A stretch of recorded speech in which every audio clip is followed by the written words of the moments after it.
नजमा खान, आप देख रहे हैं सच का कारवा न्यूज। गाजियाबाद के साहिबाबाद लाजपत नगर में अंबे हॉस्पिटल के डायरेक्टर जी.एस. चौहान ने काले फंगस की विस्तार से जानकारी दी। काला फंगस कितना खतरनाक है ये लोगों को अभी मालूम नहीं है, क्योंकि इस काले फंगस में शुरू में ही इस पर गौर दे लेते हैं तो इंसान बच जाता है, और जब यह काला फंगस बढ़ जाता है इंसान के शरीर में, फिर इंसान इसकी जकड़ से नहीं बच पाता। आइए सुनते हैं काले फंगस की गंभीर बीमारी की जानकारी देते हुए GS. Chauhan, director Ambe hospital के। आप देख रहे हैं एक खास रिपोर्ट पप्पन ठाकुर की। मैं doctor GS. Chauhan, director Ambe hospital. जो अंबे हॉस्पिटल है ये साहिबाबाद लाजपत नगर में स्थित है, और इसमें हम लोग हर तरह की सुविधाएं हमारे पास प्रबंध है और लोगों को यहाँ पर प्रदान करते हैं। डॉक्टर साहब, आप देख रहे होंगे कोरोना पेशेंट को एक बीमारी दिखाई दे रही है मरीजों में, जिसे कहते हैं ब्लैक फंगस। एक्चुअली क्या है कि कोरोना एक महामारी, आप सब जानते ही हैं कि कोरोना एक महामारी है, और इसमें तरह तरह के इलाज शुरू से, मतलब WHO ने भी बताए, हमारे जो मेडिकल काउंसिल ऑफ इंडिया है, ICMR है, वो जगह जगह बार बार जो है इसका ट्रीटमेंट वो रिवाइज होता रहा। पहले आया था कि भाई कोई चीज़ असर कर रही है, कोई रेमडेसिविर असर कर रही है, या कोई चीज़ें हैं जो इम्यूनोसप्रेसेंट होती हैं, यानी कि जो बॉडी की इम्यूनिटी को कम करती हैं।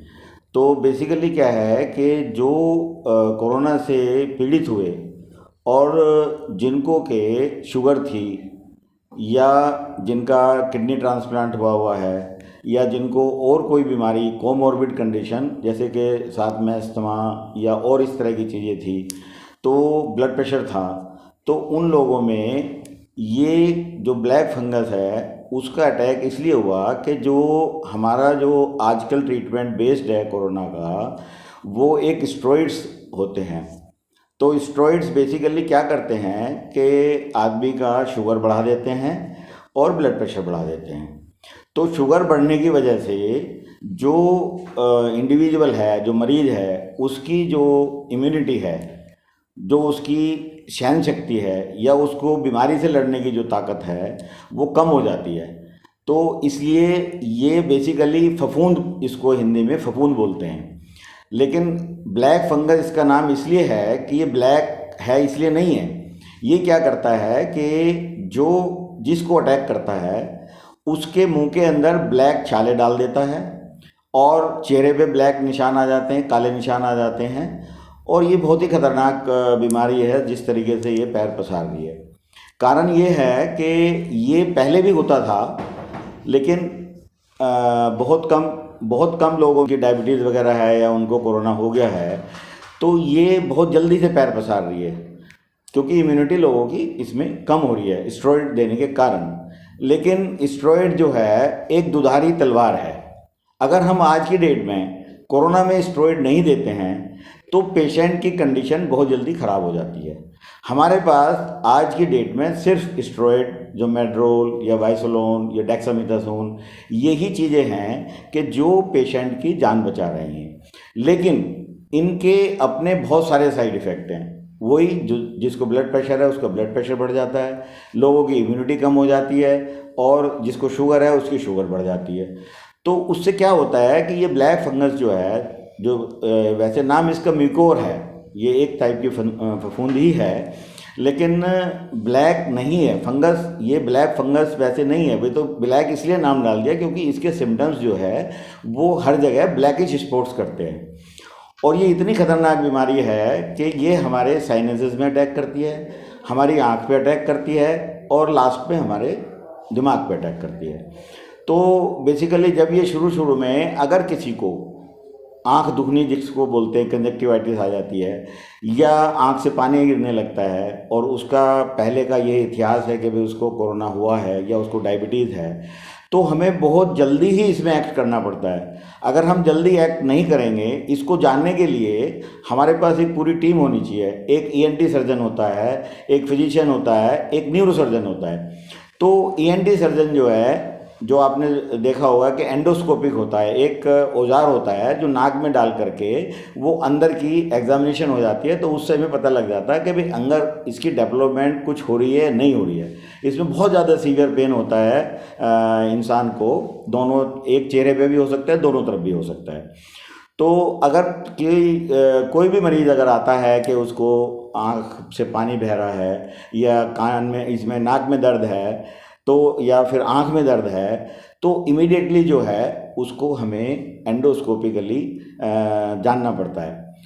बाद में होता क्या है कि अगर हम डिले हो जाते हैं तो ये अंदर की जो के लिए हमें बार बार जो है एंडोस्कोपिकली दूरबीन के द्वारा बार बार उसको हमें सफाई करनी पड़ती है, डेब्राइमेंट जिसको बोलते हैं। तो वो देखा जाता है कि कितने बार में हम उसको साफ़ करवाएं, 2 बार में, 3 बार में, 4 बार में। साइड बाय साइड जो मेडिसिन हैं वो चलती रहती है। जैसे कि इसका आज के डेट में एम्फोटेरेसिन बी लाइफोसोमल जो है वो एक इंजेक्शन है जो इसमें काम करता है।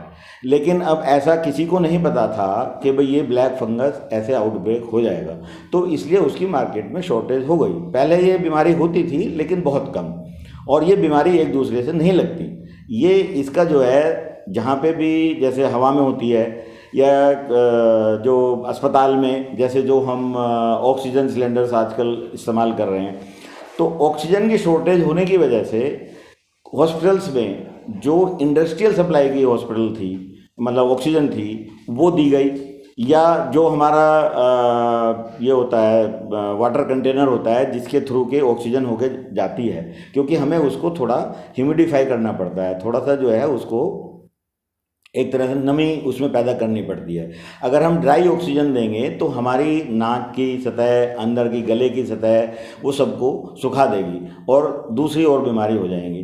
तो इसके लिए बचाव के लिए जो मेन चीज़ है वो ये है कि जो हम स्टेरॉइड्स आजकल अपने कोरोना के ट्रीटमेंट में दे रहे हैं, उनको हमें बहुत ही जुडिशियसली, यानी कि बहुत ही कॉशियसली, बहुत उसको देख करके कि भाई हाँ इसको कितने स्टेरॉइड की ज़रूरत है, बॉडी वेट के हिसाब से कितना देना है, कितनी जल्दी हम इसको बंद कर सकते हैं, जिससे कि ये जो पेशेंट है उसकी इम्यूनिटी कम ना हो और जो दूसरी बीमारियां हैं वो उसके ऊपर हावी ना हो, जैसे कि उनमें से एक ब्लैक फंगस है।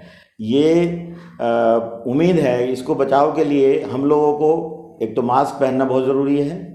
दूसरा, जो हम ऑक्सीजन सप्लायर होते हैं या उनके जो अपना पानी की बोतल है उसको बार बार जो है क्लीन करना बहुत आवश्यक है। और इसके लिए ट्रीटमेंट तो खैर है, जो पहले एंटी फंगल ट्रीटमेंट है वो इसमें कोई काम नहीं करता। इसमें पासोकोनाजोल एक ड्रग आती है जो काम करती है और एक एम्फोटेरेसिन भी काम करती है। लेकिन अचानक आउटब्रेक होने से शॉर्टेज हो गई है, पर फिर भी गवर्नमेंट कोशिश अपनी तरफ से पूरी कर रही है कि भाई 2 लोगों को, फार्मास्यूटिकल कंपनीज़ को जो है लाइसेंस बहुत जल्दी जल्दी दिए हैं, जिससे कि ये मतलब बीमारी का इलाज आसानी से, दवाई उपलब्धता हो और आसानी से इलाज हो सके।